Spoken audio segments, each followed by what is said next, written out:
Ստացվում է, որ այդ գնալով թափ հավաքող տնտեսական այդ միավորմանը, որը կոչվում է BRICS, այդ մի քանի երկիր արդեն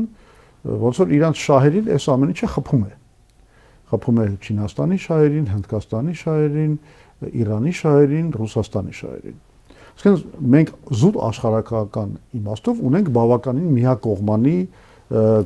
այսպես կոչված խաղաղության, դեռ չհաստատված խաղաղության մոդել։ Սա ինքնին խնդրեմ է, որտեղ սա դառնում է ական։ Սա դառնում է ական։ Այդ գերտերությունները, որոնք թափ են հավաքում, նրանք հենց այդպես չեն հանձնի ռեգիոնը, ասենց ասեմ, արևմուտքին։ Իրենք հակադրման ձևեր են փնտրելու եւ դա նշանակում է, որ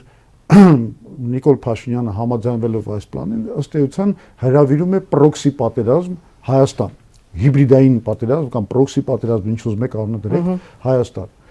Դրա համար մենք համարում ենք, որ սա շատ անկայուն մոդել է խաղաղության եւ մեր Հայ ազգային կոնգրեսի ծրագիրը խաղաղության նախատեսում է մենք դրա անունը դրել ենք TRIP + BRICS ծրագիր, այսինքն մենք ասում ենք լավ, TRIPS-ը հասկանալի է, այդ TRIP-ը հասկանալի է, ինքը արդեն ինչ որ իմաստով մտել ենք դրա մեջ, այդ ի վերջո պետք է տրամադրել կոմունիկացիաներ Ադրբեջանին, Թուրքիային եւ այլն, բայց այս աշխարհական դիսբալանսը պետք է ուղղվի, եթե մենք ուզում ենք, որ խաղաղությունը լինի կայուն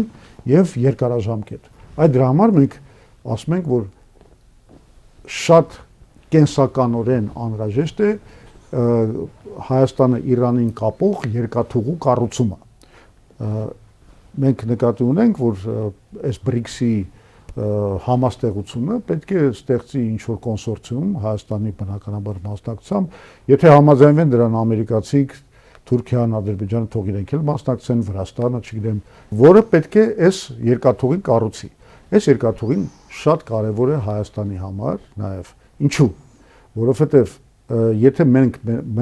մենակ TRIP-ով բավարարվենք, ստացվելու է այնպես, որ Հայաստանի բոլոր ստրատեգիական կոմունիկացիաները մնալու են Ադրբեջանի, անցնելու են Ադրբեջանով եւ Թուրքիայով, ինչը ստեղծելու է Հայաստանի կախվածությունը Ադրբեջանից եւ Թուրքիայից եւ հաշվի առնելով ինչ է Իրանից ներկայացնում Ադրբեջանը եւ ինչ նպատակներ ունի Հայաստանի վրա ճնշման, ինչ որ նպատակների նվաճման համար, սա շատ վտանգավոր վիճակ է ստեղծում։ Այսինքն Ադրբեջանը կարող է այս տնտեսական լծակները մշտապես օգտագործի ինչ որ ճնշումների համար։